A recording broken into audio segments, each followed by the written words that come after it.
What up, Fight World? It's your boy Ego, and I'm back with some more boxing. And I told you guys I want to close 2016 strong and do some best of lists. I've already done a couple of videos. I wanted to do a lot more, but just been busy. Ronda Rousey got slept basically by Nunes, and it's just been busy. But thank you to everybody who supported. I got a lot of stuff coming 2017, some things I'm working on, some big announcements in that regard. So just thank you to everybody who's ever supported. If you ever hated, all that stuff motivates me to be better. And you guys clicked on the title. This is my 2016 breakout stars in boxing list. And this is my personal pick. Some people, every time I do these lists, people get mad like, oh, you left this person out. No, I didn't. This is my list. I didn't leave anybody out. This is who I chose to pick. Top 4. If you guys don't like it, make your own list. And let's get into it. And then I'll give you guys a detailed explanation of why I put each person where. And then the reason I'm doing this list and what this list actually means for me, breakout stars, these are people whose name weren't really buzzing in 2015. Some people didn't even know about these guys, but they've had performances this year that put them on the map, and now people should be checking for them, and hopefully they carry that momentum over till 2017 and have a big year. This list is in no particular order. Let's get it in. Now, number 1, the person I got to put on this list, Robert Easter Jr. from Toledo. Shout out to Ohio. And I got to put E-Bunny on this list because he had a fight. It was an IBF vacant belt on the line, and he fought a puncher in Richard Comey from Ghana. And if you know anything about other fighters from Ghana, a lot of them are tough. Not to stereotype, but from what I've seen, a lot of the guys are tough. I've seen some lower level guys from Ghana who don't have big names, and they were tough in the fights, even if they lost the fight. Joseph Egbeko, you have Joshua Clottey, you know what I mean? Just some tough, durable fighters. Not to mention Comey was hungry. Comey was definitely trying to win, and he was a knockout artist. He had, I think, about a 90% knockout ratio. And later, after this fight, he came back and fought Denis Shafikov, who stopped my dude Jamel Herring, who looks to bounce back. And the Shafikov barely won via split decision. It was a close competitive fight. So Robert Easter Jr., he steps up to the plate with Comey, both guys who are punchers. Robert Easter was coming off another sensational performance. It was on a Spike TV undercard where he knocked out a former champion, Mendez. And just to give you guys a background, Mendez was in there with Rancis Bartholomew, and it took two shots for Bartholomew to convincingly beat Mendez. So I thought that was impressive to see Easter Jr. sleep him in the fashion he did. He basically fell into his lap, and then to go from that and fight Richard Comey for the IBF title and actually capture it, I got to put the man Robert Easter, about billions, on the list. I think he has a bright future, pretty tall for the division, and if I'm picking, I would pick him to beat a lot of the 135 pounders right now. Like Jorge Linares, I like Linares, but I wouldn't pick him to beat Easter Jr. at this particular point, because Easter Jr., from what he showed me in that Comey fight, that was a fight of the year. It's actually one of my top fight of the years for this year. You know what I mean? That and Porter Thurman, Leo Santa Cruz, Carl Frampton. And he showed me a lot in that particular fight. He got knocked down somewhat. It was counted as a knockdown, his glove touch in the Comey fight. But then in the 12th round, he almost had Comey out of there. And it was a very fun and competitive fight. Lots of back and forth action. And Comey made him work in there. It was neither guy was coming to lay down in that particular fight. So Easter, I love fights like that, because if you don't have an opponent that'll push you and bring the best of you, no one knows what your best is. And to me, that's kind of what the complaint is for like guys like Gennady Golovkin, just because all of his fights based on level of competition, look, he's just blowing through the guys. Dominique Wade, there's no resistance, none. You know what I mean?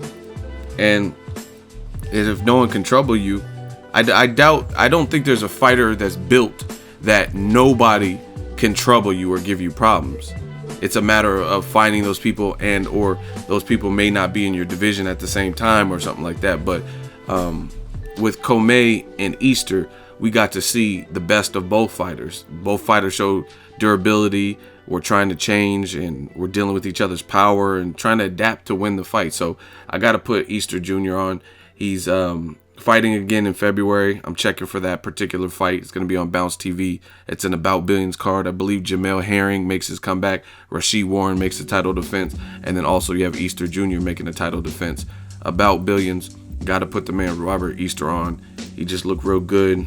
And like I said, guys like Jorge Linares, I would pick him to beat him now. Linares seems like he gasses a little bit and fatigues. I watched Linares' last fight.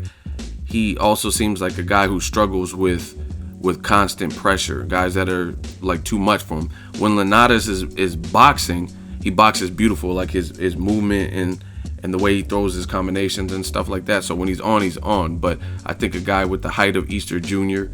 would give a lot of problems to Linares. And to me, from what I've seen, Easter Jr. seems like the type of fighter that can definitely mix it up. Sometimes brawl when he needs to, box when he needs to, things of that sort. So I would pick him to beat that. Other fights that are good for him in the future, if he gets past this title defense, Dejan Zlaticanin versus Mikey Garcia winner. That would be a hell of a unification. Jorge Linares, any of those fights at 135, I'm good with. In at number 2, I got to put the man Oscar Valdez on this list. Now, Oscar Valdez, Mexican-American, and he's the only Mexican-American to go to the Olympics twice, 2-peat at the Olympics. So just to make it to the Olympics shows you what level of fighter you are. Now, not always. It doesn't always mean you're going to amount in the pro game, i.e. Audley Harrison. There's been guys who have done good in their amateur careers or went to the Olympics and then their style didn't transition as a pro. But I can't say that's the case for Valdez. Valdez looks to be the goods, and there's a lot of great fights that could be made. I heard Bob Arum talk about possibly making Nonito Donaire versus Valdez. And I'm not saying that's an easy fight, but based on the momentum and the fresher fighter, I would probably rock with Valdez in that particular fight. To me, Donaire looks a little bit shot. He doesn't look the same. He's still, you know what I'm saying, has heart, and you have to still be mindful of his power. I seen his last fight, and he was able to hurt Magdaleno, but overall I think just the boxing ability of Magdaleno and him being fresher, he gave Donaire, he won. He beat Donaire convincingly to me. So there's a lot of great fights for Valdez. But the thing I like about him this year, he was on 2 Pacquiao cards. First, the Bradley 3 card, if I'm not mistaken. He fought Evgeny Gradovich, former champion, and it was for a vacant belt, if I'm not mistaken, and he demolished him. He demolished the Mexican Russian, that's his nickname. Did it, made it look easy. Then he was on the Crawford Postal undercard, which I went to that fight live and covered that fight. Sensational performance. I didn't know much about his opponent, but his opponent's from Argentina, and he was supposed to be a puncher. And I couldn't tell based on the performance because Valdez chopped him up too, you know what I'm saying? And we know Argentina has a lot of tough, durable guys and punchers. The Diego Chavez, Sergio Maravilla Martinez, Marcos Maidana, Lucas Matisse, and Valdez just went and just put his skills on full display.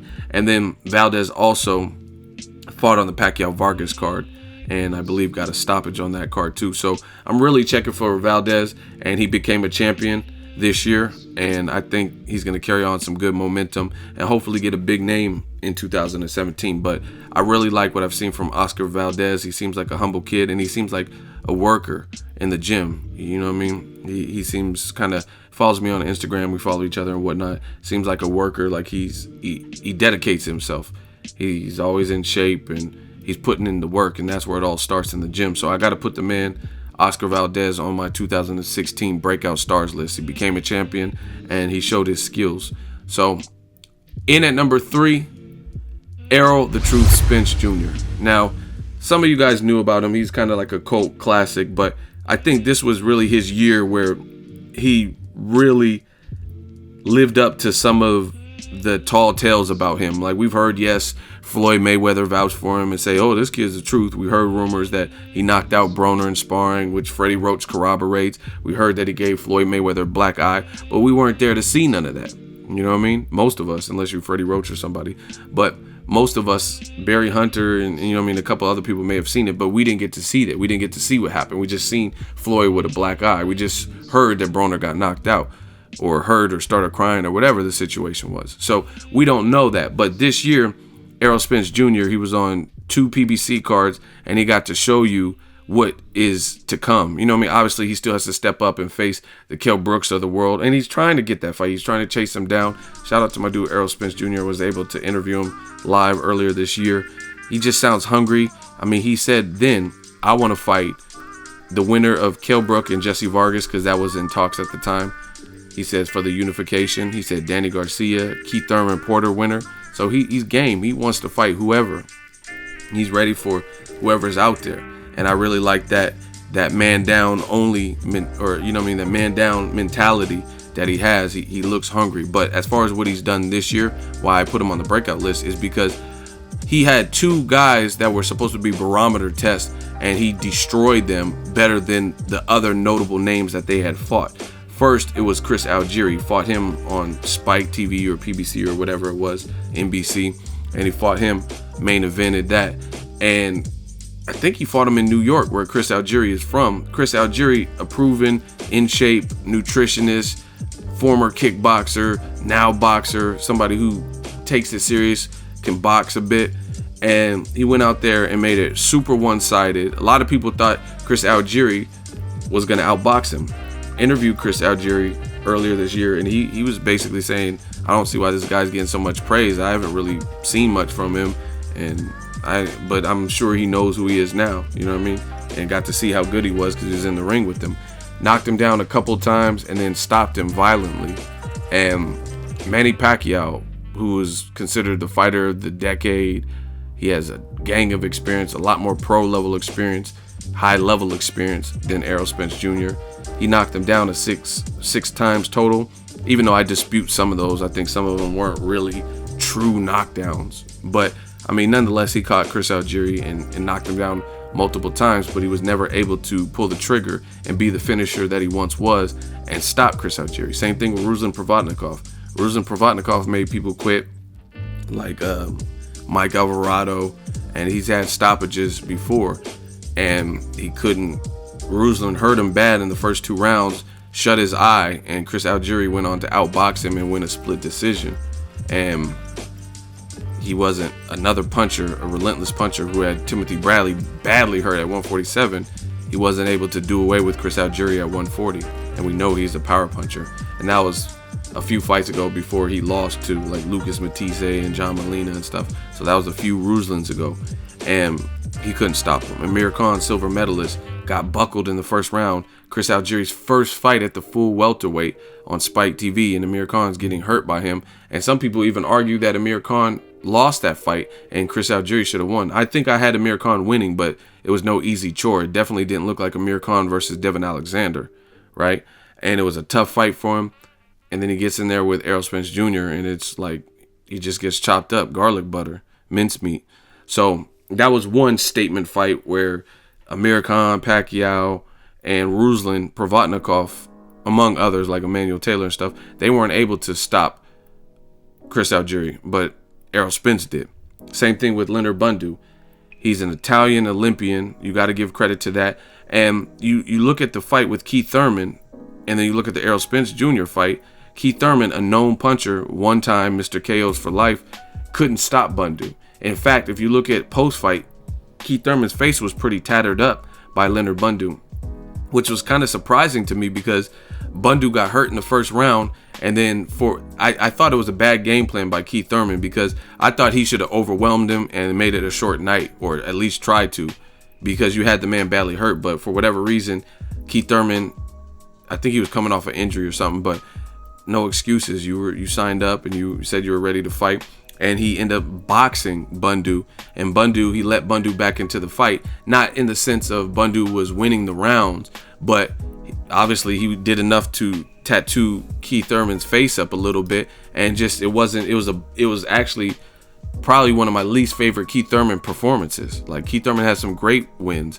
Like Diego Chavez and Porter are probably my favorites, but the Bundu fight was kind of boring to me because Bundu was doing enough to stay. It was kind of like Crawford versus Victor Postal in a sense, where you got a guy who's just doing enough to not get knocked out or create any more havoc or get knocked down, but they're not really doing enough to win the round. So it was just kind of more of the same. The only difference is Crawford was really trying to get Postal out of there, and I thought Keith Thurman kind of had a bad game plan. But fast forward to the Errol Spence fight, 6 million people viewed it right after the Rio 2016 Olympics, and Errol Spence went up there, knocked him down, and knocked him out brutally. And it was like a highlight reel, one of the knockout of the year. He folded him like a lawn chair. And Bundu even said, he said there's a difference between Thurman and Errol Spence and what they do. He says like Keith Thurman's loading up and trying to throw everything hard, but he says Errol Spence mixes it up, and that's what you're supposed to do. It's just like a Major League Baseball pitcher. You don't throw every single pitch as a fast pitch, because people will get a beat on that and hit it out the park and get a home run. Now they got a grand slam. So I think Errol Spence, with those 2 barometer fights, he really made statements, because he stopped guys who hadn't been stopped by the other competition that maybe should have stopped him. You know what I mean? Pacquiao should have stopped Chris Algieri. Like if it was the old Pacquiao, when have you seen a Chris Algieri type of fighter who has way less experience survive with Pacquiao when Pacquiao was knocking out Cotto and De La Hoya and stuff like that? You know what I'm saying? Margarito is bigger and stronger at 152 than Chris Algieri at 143, and then Pacquiao couldn't even stop him. But he nearly stopped Margarito, or at least bashed up his eye. So I think those were huge statements for Errol Spence Jr. to have that type of success, especially since he is considered a guy who's untested. You know what I'm saying? He hasn't really been tested and had the experience of a Pacquiao or Amir Khan. Amir Khan's had big fights. By the time he fought Chris Algieri, he had already fought Bradis Prescott. He had already fought Lamont Peterson, Maidana, Danny Garcia. Errol Spence don't have none of those names, and he's still blowing these guys out of the water. So I got to put Errol Spence on the 2016 Breakout Stars list, and people should be checking for him. He wants that title shot. He says hashtag man down, and he deserves to be on this list based on what he's done. And he's kicking down the door slowly but surely, giving people little excuse to avoid him in the future. If he keeps doing this type of performances, I mean, what are you going to say? And like I said, you look at the Bundu versus Errol Spence. Keith Thurman, I think, could have stopped Bundu. It's just he's a bad game plan, and he let Bundu come back into the fight and start switch hitting, and he didn't know how to decode that type of puzzle, and it got to a point where he was out of contention of knocking out Bundu, because Bundu started doing this fidgety switch from southpaw to righty, and end up surviving, I guess you could say. Errol Spence didn't allow that to happen. He had him hurt, pulled the trigger. So I got to put him on there. And the final, number 4, the 4th person, I could not do a 2016 list without putting my man Joe Smith Jr. Now, I'll keep it a buck with you guys. 2015, I didn't even know who or what a Joe Smith Jr. was. You know what I mean? It sounds like a all-American actor or something. Like I didn't know anything about Joe Smith Jr. He kind of came out of nowhere. I wasn't really checking for his career. He's a union worker / boxer, so previously he hadn't been able to dedicate his whole life to pure boxing, meaning he's not in a position. Put it this way, do you think Andre Berto has a side job? You think Berto's working at Chick-fil-A or construction? You know what I'm saying? No, because Berto is paid. You know what I mean? Same thing with Pacquiao. Can you picture Pacquiao working at Payless or something like shoes? No. So I'm not trying to clown, because obviously getting money is getting money, but I'm just saying Joe Smith Jr. wasn't on the map like that to the point where boxing was substantiating his whole lifestyle. And then out of nowhere, he came out with 2 great performances where he stopped people that I don't think had either one had been stopped. I know Bernard Hopkins hadn't been stopped, but I don't think Fonfara had been stopped. Fonfara had a loss to Adonis Stevenson, but I don't think he had been stopped. I met Fonfara. He's a big dude. He's like 6'2". He seems tough. Adonis Stevenson, a champion with title defenses, was not able to stop him. They traded knockdowns. And with Joe Smith Jr., I think he got hurt in the Fonfara fight briefly. And then out of nowhere, he lands this hell of a punch where he counters Fonfara, and then Fonfara is drunk, flying all into the ropes, and like, you know what I'm saying, like backing up. His legs did not look good, and Smith pulled the trigger and ended up stopping Andres Fonfara. And the other thing is that was so impressive, aside from not knowing who Joe Smith Jr. was and him doing that, is Fonfara, since the Stevenson loss, he had really, truly been working his way back up in the sport. Like, he had beat Julio Cesar Chavez, made him quit. He had beat Nathan Cleverly in a war and a battle of attrition, and he boxed good in those fights. So since the Adonis Stevenson loss, Fonfara was climbing back up that ladder, and to the point where he might get an Adonis Stevenson rematch. And then Joe Smith Jr. was at the top of that ladder and kicked him off. And now Fonfara switched coaches with Virgil Hunter now, and he's going to rebuild, try some new things out. And then the Bernard Hopkins fight, I don't even have to say too much. Kovalev didn't stop him. I mean, you could say Kovalev softened him up or something, but point being, Kovalev heard him, didn't stop him. He heard him in the first and 12th round. It didn't stop Bernard Hopkins. Joe Smith Jr. knocked him out the damn ring, like an episode of Martin versus Tommy Hearns or something. And you got to give the man credit, because a lot of people, Bernard Hopkins is the type that has been able to pull a rabbit out of the hat many a night against young fighters, much younger. Jean Pascal and Tavoris Cloud, guys like Antonio Tarver jumped up. He skipped a weight class to fight Tarver, I believe, at 175 and dominated. Kelly Pavlik moved up and fought him. He was undefeated. Kelly Pavlik from Youngstown with cracks, and I know some people who've sparred Kelly Pavlik, they said that man can crack. And Bernard Hopkins just was a wizard in there on those nights. But against Joe Smith Jr., he looked old, he looked sluggish. He landed a few shots, but the resilience and the constant pressure, and I like Joe Smith Jr.'s mindset. I never really seen Bernard Hopkins' tactics work versus Joe Smith Jr. Like, Bernard Hopkins tries to get in your head a little bit. Like, he says, like, to Joe Kawasaki, he was getting in his face, like, I'll never lose to a white boy. I think he said something like that. Him and Jermaine Taylor, I think, made comments like that. But he tries to play psychological games, like, I'm the alien, and this guy, he's common, special, common, special. But on the night, you got knocked out of the ring. You know what I mean? B-Hop got knocked out of the ring, so he didn't look that damn common. So I got to put Joe Smith Jr. on the list. A sensational breakout year for him, and I'm definitely checking for him. He just really, in 2 fights this year, he's made a name for himself. And now I want to see him versus really anybody. I don't think he's necessarily ready for a Kovalev, but I mean, that's up to his team. I don't think he's ready for like a champion like that or Adonis Stevenson. But if he wants to fight him, hey, I'll definitely tune in. I'm a fan. I like what he's done.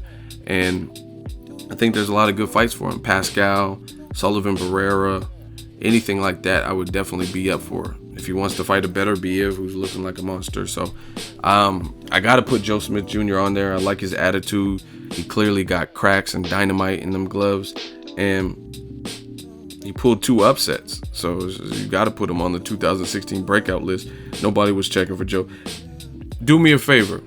You guys send me a link to a YouTube video in 2015 or before where a YouTube commentator, not like the Joe Smith Jr. channel, but like a YouTube commenter, what I do, like where I do commentary and interviews and stuff like that, was talking about Joe Smith Jr. and telling people, because I didn't see it, you know what I mean? But maybe you guys have. So this was clearly a good year for him.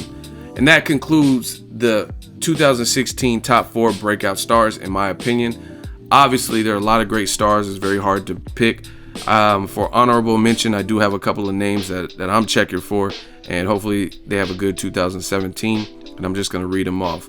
Alexander Usyk, I think he had a great year, became a champion, and then he fought on the Bernard Hopkins, Joe Smith Jr. undercard, got a stoppage over a game opponent. I also want to put Caleb Plant on there. Clarissa Shields, she won her 2nd gold medal this year, 2016 Rio Olympics. Then she had a pro debut on the Ward Kovalev card, and she won that particular fight in clear fashion. And then also Joseph Parker of New Zealand, heavyweight. He was the mandatory for Anthony Joshua. Didn't seem like he was ready. Then the opportunity to fight Andy the Destroyer Ruiz Jr. came up. He took it, and he fought him in New Zealand, and he won that particular fight via decision, and now he's a champion. So I think he's had a good year. He also had another fight too against Carlos Takam or somebody, and I want to put Joseph Parker on this honorable mentions because I'm really checking for him too based on what he's accomplished this year. Let me know how you guys think I did for the 2016 Breakout Stars list. Drop it in the comment section. Make sure you share the video, like the video as always. Hate, comment, and subscribe. Till next video is Ego signing off. So if you enjoyed this video and want more content like this on the channel, you can show your appreciation by going to the PayPal donate button or the YouTube support button, and you can donate any amount that you feel is equivalent to the value of this video. Much more to come. Thank you guys for your support. Boxing Ego, the future of boxing.